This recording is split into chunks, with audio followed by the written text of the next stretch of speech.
So let's get it started, because in 2020, Nigeria experienced its deepest recession in 4 decades. But growth resumed, as you all know, in the fourth quarter as pandemic restrictions were eased, in the manner of speaking. Oil prices also recovered, and the authorities implemented policies to counter the economic shock. And that was according to the latest report from the World Bank, which was released earlier today in Abuja. The World Bank believes that by creating additional fiscal space and maximizing the impact of the government's limited resources, the measures taken last year were critical in protecting the economy against a much deeper recession and in laying the foundation for an early recovery from the pandemic. So let's get this 3-part exclusive interview started. Now, looking at the past, the present, an outlook on immediate priorities for Nigeria.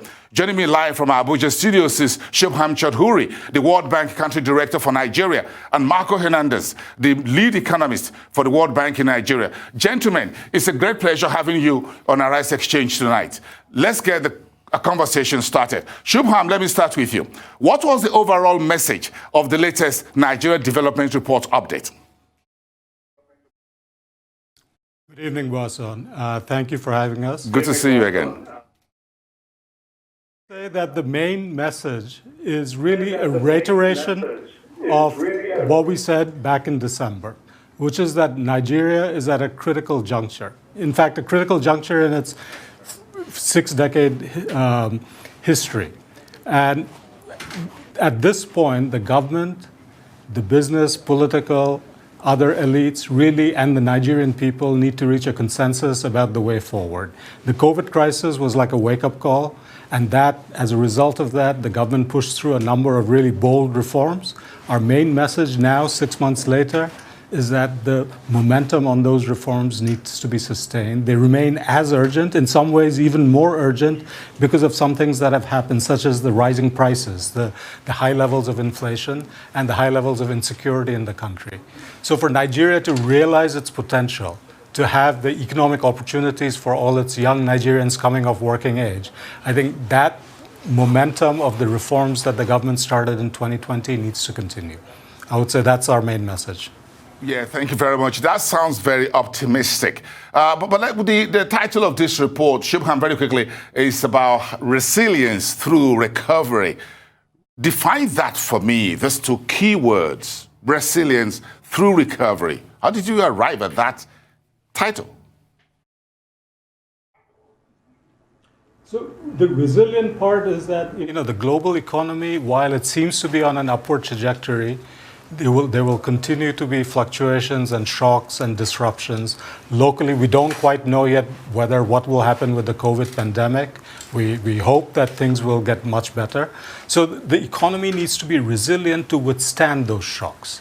But in the middle of that, withstanding those shocks, it also needs to chart out a path. Nigeria as a country needs to chart out a path to realizing its potential. I mean, if you think of one of the points we made 6 months ago was that per capita incomes today in Nigeria on an inflation-adjusted basis are about what they were 4 decades ago in 1980. That cannot be the future going forward. So the importance of a recovery, not just from the recession of last year, but really in terms of realizing the full potential going forward so that you have growth picking up, and not just picking up, but accelerating. And that growth has to really trickle down to all Nigerians. So every single Nigerian has a chance at a better life. Interested. Let's get some numbers behind this. Marco, it's good to see you once again. So in terms of how Nigeria ended the COVID-19 year on the macro side, give me some numbers, throw some numbers into some figures behind the facts that Shubham's talking about. Good evening, Boson, and good evening to all your viewers. So in this edition of the Nigeria Development Update, when we see growth in comparative perspective, there are 2 messages that the report highlights. On the one hand side, that Nigeria has exited the recession. It declined. The economy contracted by 1.8% in 2020. We're projecting that it will recover by 1.8% of growth in 2021 and to 2.1% in 2022. So that is good news. However, that recovery is below the projected rate for sub-Saharan Africa. For example, this year alone, whereas we project that Nigeria will be recovering at 1.8%, we see that the rest of sub-Saharan Africa will be growing at about 3.4%. So there is more potential in the Nigerian economy, in the recovery, and we see the close link between the implementation and the sustained implementation of reforms and the achievement of that potential. On the labor side, more people are working, but we do see that some of them may have been pushed to work because of the crisis. So people are hustling, people need to make a living, especially to recover from what happened during 2020. So not necessarily because more people are working, the situation is better, but we do see that linkage between what is happening at the macro level and also what people, ordinary Nigerians, are facing on a day-to-day basis. Interesting how these numbers come together, but let me just put this to Shubham. Was the outcome of the Nigerian economy in 2020 consistent or in line with your expectations at the World Bank? I think, if you look at what we were projecting back in June of 2020, we were fearing that the outcome could have been a lot worse. 3.2%, a recession, a contraction of the economy of about 3.2%. The fact that that did not happen is actually great news. So in that sense, we were very happy to have been proven wrong, if you like. And I would say that was in large part due to a number of policies, the kind of the fiscal stance of the government, the kinds of policies that the government introduced in 2020. So I would say what happened was, certainly, our projections turned out to be not worse than what the reality turned out to be. But in terms of the directions in which we were hoping that the government would take the necessary steps, that was very much in line.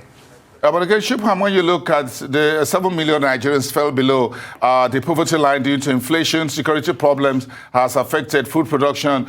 Do you think enough is being done in those areas? I think, this is why I said what I did earlier about the urgency of continuing with the reforms. The fact that the economy did not contract as much as we had feared does not mean that things were good for most Nigerians. It's just simply that things could have been a lot worse. And a lot of work remains to be done in terms of helping ordinary Nigerians rebuild their lives, rebuild their livelihoods, and then reach their aspirations. So a lot of work needs to be done. Our estimate last year was... Shubham, let's take a very quick break at this point. Shubham, we'll talk more about that and the macro variables when we return. Stand by, everyone.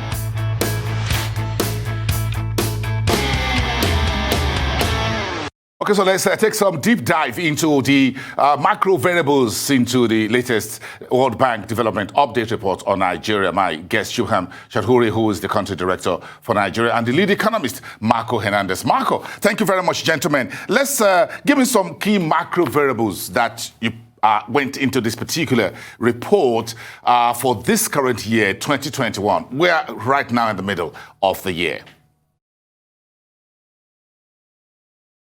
We were discussing how Nigeria has exited a recession on the growth side, and that's good news. Now, the not so good news is that inflation, it's very high right now, and it has been rising steadily since August 2019, when the government closed its land borders. So inflation is particularly important. That's a key macroeconomic variable that we highlight in the report because it reduces the purchasing power of ordinary Nigerians. Just to give you one example, right? A year ago in April 2020, with 1,000 naira, a household was able to buy 6 kilograms of maize.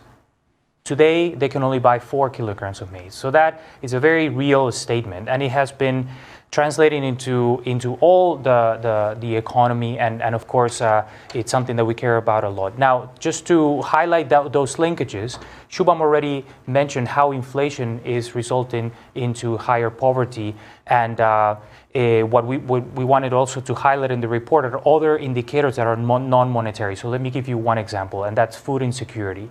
A year ago, before COVID, you had around 6% of between 6 to 7% of Nigerian households that had an adult that went without eating for an entire day.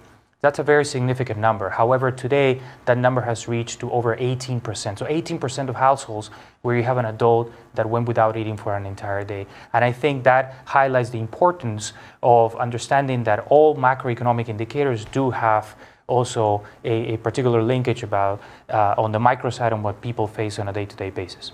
Yes, Marco. So this report, the report says inflationary pressures is beginning to persist at least for the next 6 months and will exceed 16% in 2021. Today we got the statistics office releasing inflation at about 17%,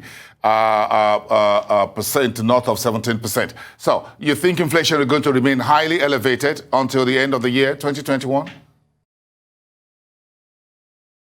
What we do see is that inflationary pressures are expected to go down during at end of the second quarter, the third quarter of 2021.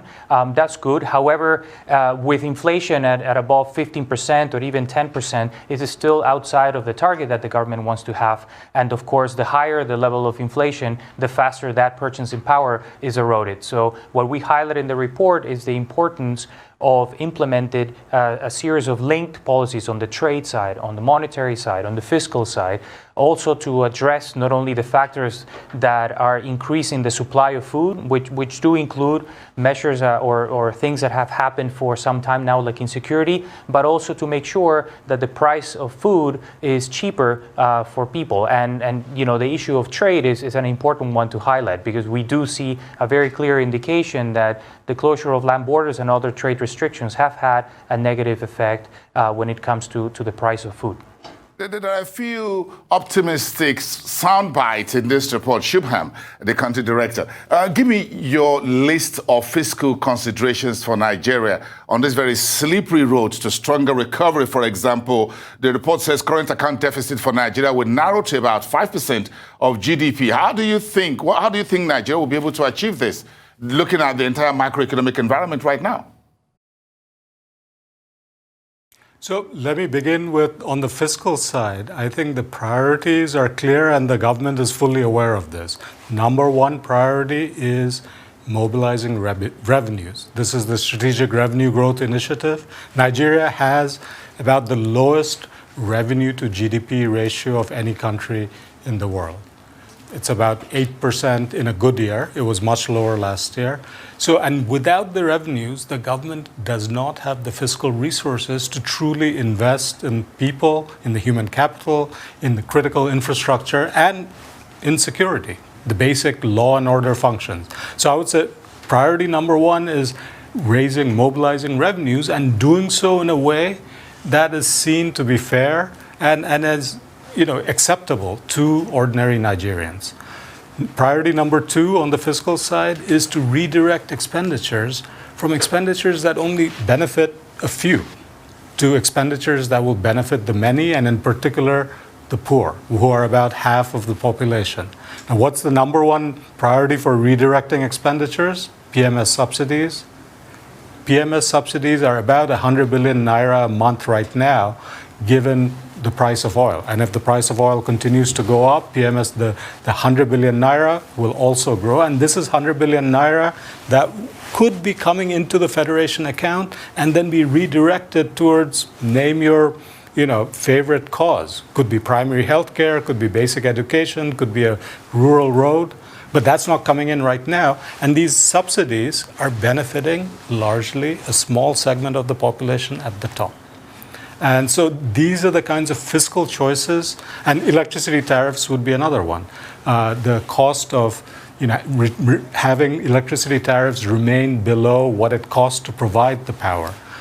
So these are the choices on the fiscal side that I think the government is very aware of and took some bold moves, steps on in 2020. We are very hopeful that on this front that we will see further progress, and that trade-off, and essentially it's a contract to take the fiscal resources that are being used on these kinds of subsidies, redirecting them towards pro-poor expenditures that benefit the many. Shubham, what are you strongly optimistic about in your projections for Nigeria in 2021? Give me the strongest point. I think on the government's management of its fiscal situation. It will be a very tough ride, but I think progress on these reforms are what I personally am most optimistic about. I want Marco to take me through some of the recommendations, looking at the to-do list in a manner of speaking on both the fiscal side and on the side of the monetary side, on the central bank. I saw in your report that there's a need for Nigeria to set up what you called fiscal and monetary coordination council. That sounds very interesting to me, while you knock the central bank around a little bit when it comes to exchange rate. So my question, Marco, is this. Give me your headline point here when it comes to the monetary side of immediate priorities for the Nigerian authorities.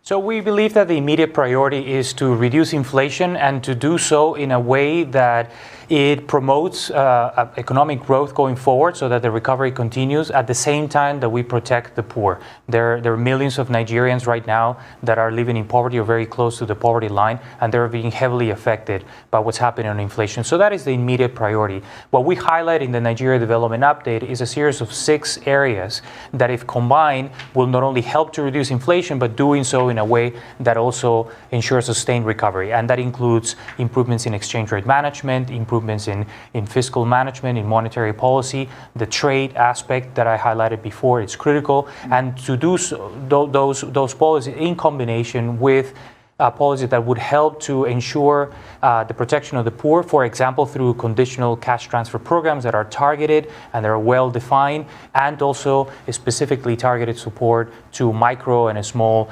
enterprises that right now are also facing difficulties, for example, accessing credit. So just to give you a few examples, I think there is a role to play from the fiscal authority side, from the central bank, very important role to play there, and also on the role that the private sector and development partners can also play in support, in coordination, and in collaboration and communication of these reforms to the public. Many of these are sensitive in nature. Shubham already highlighted the gasoline subsidy, the electricity tariff reform. These are things that we believe have to happen in order to create fiscal space that is much needed to combat the pandemic, but are also things that will require a broad consensus so that they can be sustained across time. I want to commend the central bank for the recent move that they have on the unification of exchange rate. They have adopted the NAFEX rate, which is the rate at the investors and exporters window, as their anchor rate. This is very important, and we believe that it would help to boost the competitiveness of the economy, and also it will help to reduce inflation. But at the same time, we do see an opportunity to keep going forward, not only on the monetary side, but across all policy areas.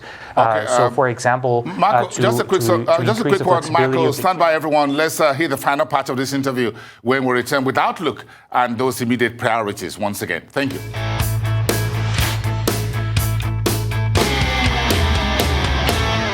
My special guest on the show tonight, Shubham Chaudhuri, the country director for the World Bank, and the lead economist, Marco Hernandez. Thank you, gentlemen, for sticking with us to the final part of this. Let's look forward into 2021 and the various engagements of the country with the World Bank. So, Marco, let's return to those macro or monetary policy side. The report talked about the credit crunch, which was avoided last year, the NPL in the Nigerian banks, the current account deficit, the monetary policy not consistent with prioritizing efforts to curb inflation. How difficult do you think it is for the central bank to manage inflation, exchange rate, and price stability, as it were, as its main objective here? Do you see this as a major item on the playbook for the rest of the year for Nigeria?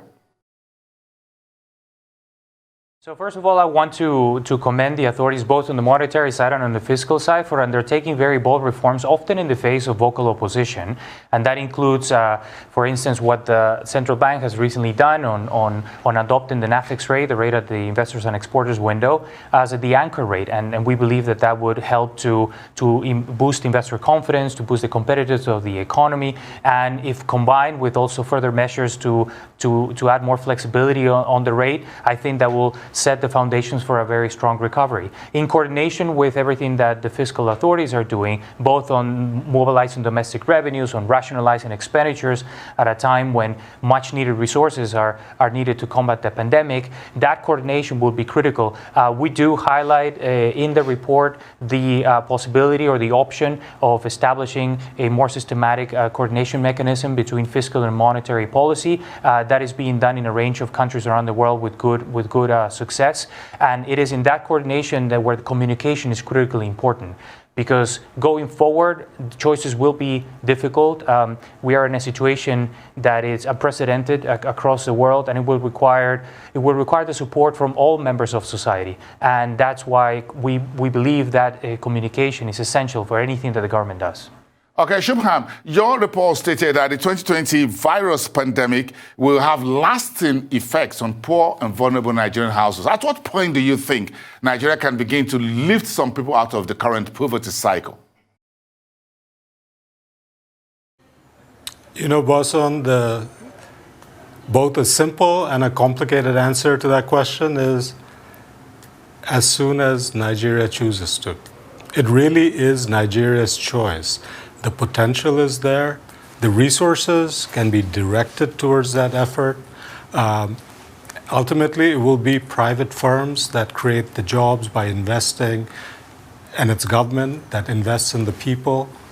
You know, make sure every Nigerian child has an education, has the right health care.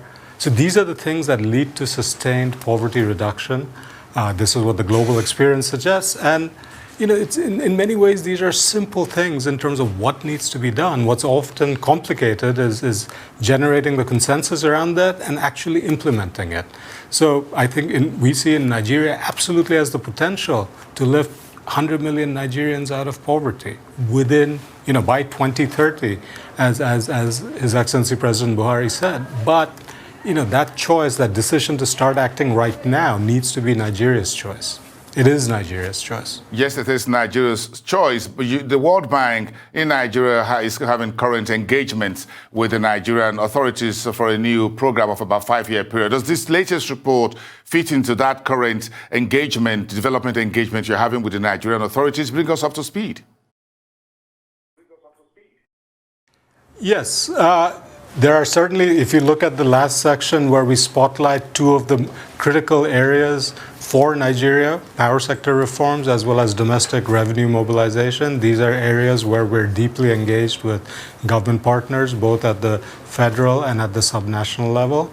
Beyond that, it isn't highlighted so clearly as part of a program, our program in the report. But you know, in the last 18 months, our board has approved around $6 billion in new concessional financing for Nigeria.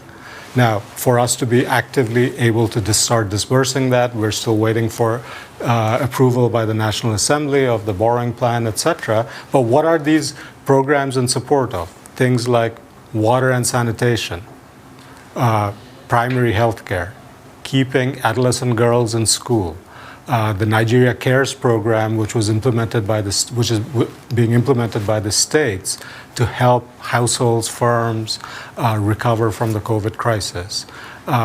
Programs like SIFTAS, which is State Fiscal Transparency, Accountability, and Sustainability, that's trying to help the states turn around their fiscal position so that they can in turn both be more accountable to their citizens, to the electorate, but also be able to deliver more by having the necessary fiscal resources. So the basic agenda, the development agenda that, you know, the list of things that Nigeria needs to do, this is what we are here to support on, and that's where a lot of our financing is aligned towards that, and a lot of our, you know, advice and you know, ideas based on what worked in other countries is also aligned on that. The key aim at the end of all of this is eliminating poverty and making lives better for the bottom half. I mean, that's our simple mission. Shubham, Nigeria is gasping for breath right now, in a manner of speaking. Shubham, sorry, but my key question very quickly is that you talked about the $6 billion that has been approved by the World Bank for Nigeria. Has there been a drawdown on this amount? When was it approved? And what is causing the delay? You spoke about the National Assembly. What would you like to see? Is this a budgetary support funding? No, so we have different modalities. This funding is for all those things that I mentioned. These are much more targeted funding. So for power sector recovery, for keeping adolescent girls in school, for making sure that water and sanitation is available to Nigerians all across in multiple states.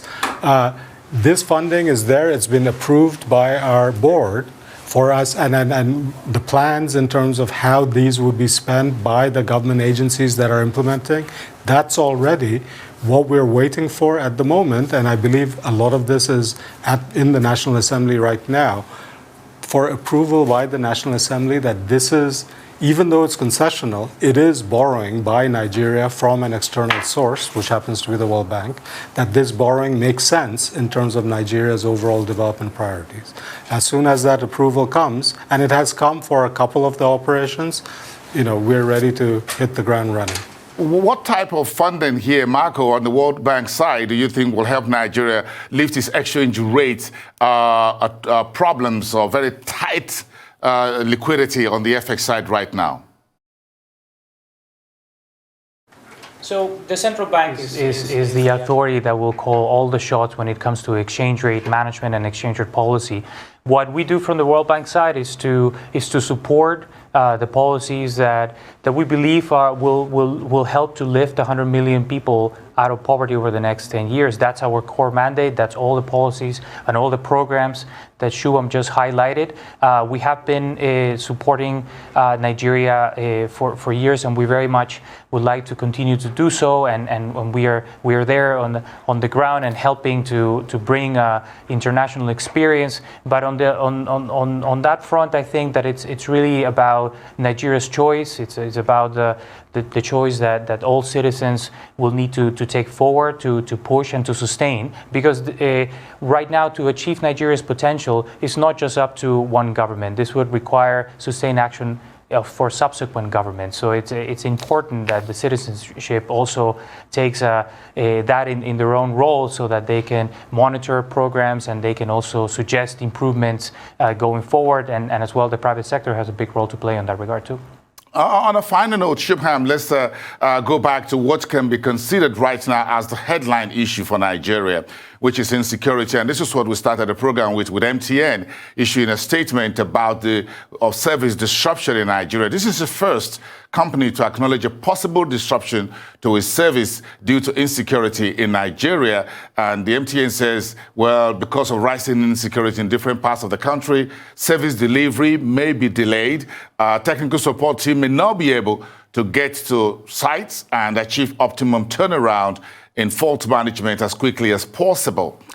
Is the World Bank extremely worried right now about this level of insecurity? And that's in your report as well, because you talk about instability, violence, slowing economic growth, job creation, and turning things into a vicious cycle. Exact words.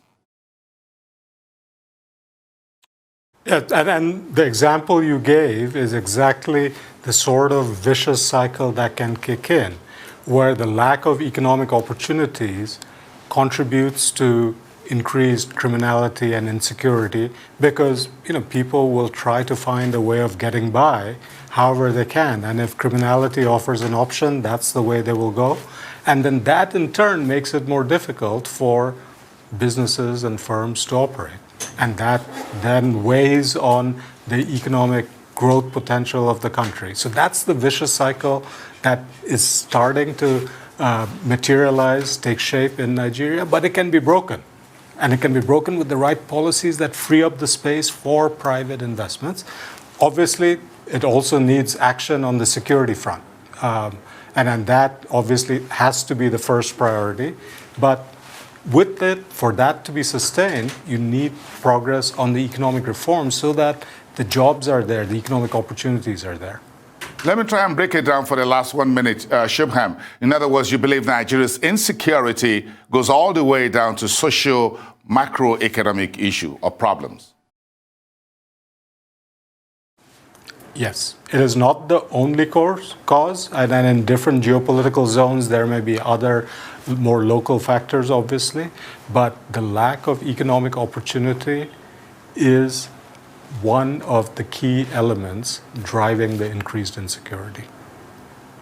Well, thank you both for your insights tonight on the latest development report on Nigeria. Shubham Chowdhury, thank you so much, World Bank Country Director for Nigeria, and Marco Hernandez, the lead economist. Thank you very much. We hope to see you next time.